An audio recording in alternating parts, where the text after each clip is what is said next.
আমাদের চলতে ফিরতে পাপ হতে পারে, স্পেশালি যুবকদের পাপ বেশি হতে পারে। যদি পাপ হয়ে যায় হতাশ হবেন না। পাপ হয়ে গেছে হতাশ হবেন না। ওযু করবেন, জায়নামাজে দাঁড়াবেন, 2 রাকাত নামাজ পড়বেন, ওই পাপের কথা আল্লাহকে বলে ক্ষমা চাইবেন। ইনশাআল্লাহ আল্লাহ পাক আপনার গুনাহকে নেকি দিয়ে পরিবর্তন করে দিবেন ইনশাআল্লাহ। যতবার পাপ হবে ততবার নামাজে দাঁড়াবেন, ততবার ওযু করবেন, ততবার 2 রাকাত নামাজ পড়বেন এবং আল্লাহর কাছে ক্ষমা চাইবেন। ইনশাআল্লাহ আল্লাহ মাফ করে দিবেন। শয়তান আপনাকে হতাশ করতে যাবে, ফার্স্ট্রেট করতে যাবে। আরে তুমি অন্যায় করেছো, এত বড় বড় পাপ করেছো, তুমি পর্নোগ্রাফি দেখো, তুমি মেয়ের সাথে জেনা করেছো, তুমি মদ খাও, তুমি এই করো, তুমি কিভাবে আল্লাহর সামনে দাঁড়াবে, কোন মুখ নিয়ে দাঁড়াবে? এগুলো শয়তানের ওয়াসওয়াসা। কার ওয়াসওয়াসা? আল্লাহ পাক ক্ষমা করতে করতে ক্লান্ত হবেন না, আপনি ক্ষমা চাইতে চাইতে ক্লান্ত হয়ে যাবেন ইনশাআল্লাহ। আল্লাহ পাক এমন গফুরুর রহিম। এক ব্যক্তি 99টা খুন করেছে। কয়টা? 99টা খুন করে এক আলেমের কাছে গিয়ে বলেছে যে আমার কি তওবা হবে? সে বলেছে না, তওবা হবে না। সে বলেছে কি তওবা হবে না। সে আলেম ছিল না, সে আবেদ ছিল। আবেদ মানে ইবাদত করতে বেশি বেশি, খুব বেশি জ্ঞান ছিল না। আমাদের মতো আমরা কিন্তু ইবাদত বেশি করি, জ্ঞান খুব কম। তো সে ছিল আবেদ, সে বলেছে না তওবা হবে না। তো ও বেটারেও কোপ দিয়ে 100টা খুন করে ফেলেছে, 100 ফিলাপ। এবার সে চিন্তা করছে যে আমি কি করব। আরেকজন আলেমের কাছে গিয়ে বলছে আমি 100টা খুন করেছি, তওবা হবে? এই আলেম সত্যিকারের আলেম ছিলেন, তিনি বলেন হ্যাঁ তওবা হবে, তুমি ইস্তেগফার করো এবং এই এলাকা থেকে চলে যাও, অন্য এলাকায় গিয়ে থাকো, অন্য একটা এলাকায় গিয়ে থাকো, এখানে তোমার স্মৃতি জড়িত আছে, অন্য জায়গায় হিজরত করে গিয়ে থাকো। তো সে ব্যক্তি চলে গেল, যাওয়ার পথে তার মৃত্যু হয়ে গেছে। আল্লাহ পাকের ফেরেশতা চলে এসেছে, আযাবের ফেরেশতা এবং জান্নাতের ফেরেশতা, তারা নিজেদের মধ্যে এখন তর্ক করছে কে রূহটা নেবে, আত্মাটা কে নেবে। ওই যে রূহ কাকে বলে, সায়েন্সকে জিজ্ঞাসা করে, সায়েন্সের প্যান্ট খারাপ হয়ে যাবে, রূহ কাকে বলে উত্তর দিতে গিয়ে। এখন আল্লাহ পাক এই বান্দাকে মাফ করতে চাচ্ছেন, তিনি কি করলেন? আল্লাহ পাক কৌশল করলেন। তিনি বললেন জমিনটা মেপে দেখো, ফেরেশতারা তোমরা জমিন মেপে দেখো, সে যেখান থেকে বের হয়েছে সেখানকার দূরত্ব বেশি না যেখানে যাচ্ছিল ওখানকার দূরত্ব বেশি। এবং আল্লাহ পাক জমিনকে আদেশ করলেন এই জমিন তুমি লম্বা হয়ে যাও। জমিন আল্লাহর আদেশ শোনে না? এই পাহাড় আল্লাহর আদেশ শোনে না? শোনে। পাহাড়ে যা হচ্ছে, আল্লাহ রাব্বুল আলামিনের গজব চলে আসলে এই পাহাড় দেখবেন মানুষের উপর গজব ফেলবে ইনশাআল্লাহ তাআলা। সমুদ্রের কিনারে যা হচ্ছে আমরা দেখে আসলাম যে নগ্নতা অশ্লীলতা চলছে, যখন আল্লাহ পাকের গজব আসবে দেখবেন সমুদ্র ভাসিয়ে দিবে সবাইকে দেখে নিয়ে ইনশাআল্লাহ। আল্লাহর আদেশ যখন চলে আসবে প্রকৃতি আল্লাহর কথা শুনবে। জমিনকে আল্লাহ বললেন লম্বা হয়ে যাও, জমিন লম্বা হয়ে গেল। এবার ফেরেশতারা মেপে দেখলো সে যেখানে যাচ্ছিল ওর পরিমাণটা বেশি। আল্লাহ পাক বললেন ওকে মাফ করে দাও, ওকে মাফ করে দাও। 100 খুন করেছে। কত খুন?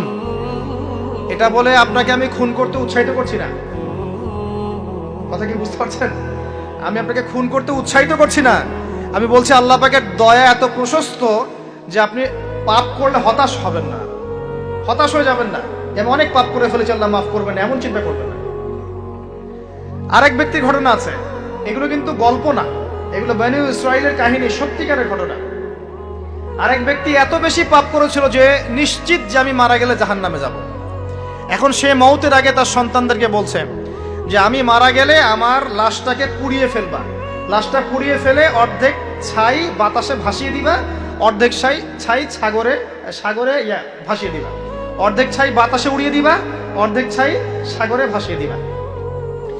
সন্তানরা তাই করলো। আল্লাহ পাক সাগরকে বললেন ছাই জমা করে দাও, বাতাসকে বললেন ছাই জমা করে দাও। এরা ছাই জমা করে তাকে আবার পুনরুত্থিত করা হলো। এবার আল্লাহ জিজ্ঞাসা করছেন তুমি এই কাজটা কেন করেছিলে? বলো এই কাজ তুমি কেন করেছো? সেই ব্যক্তি বলছে মিন খাশিয়াতিকা ইয়া রাব্বি, হে আল্লাহ আমি তোমার ভয়ে এই কাজটা করেছি। আর তুমি আল্লাহ খুব ভালো করেই জানো যে আমি তোমার ভয়ে করেছি না অন্য কোনো কারণে করেছি। আল্লাহ পাক বললেন তুমি আমার ভয়ে যদি করে থাকো আমি তোমাকে মাফ করে দিলাম। একজন ব্যভিচারী নারী, প্রস্টিটিউট বোঝেন? পতিতা বোঝেন? পতিতা বা যৌনকর্মী যে শব্দগুলো বোঝেন? আচ্ছা, এটা তো এখন একটা প্রফেশন হয়ে গেছে, তাই না? মানুষ এটাকে একটা প্রফেশন হিসেবে নিয়েছে, নাউযুবিল্লাহ। যখন এগুলো বেশি বেশি বাড়তে থাকবে সমাজে মহামারী ছড়াবে। আমার মাস্ক ভাইরাস ঠেকাতে পারবে না তো।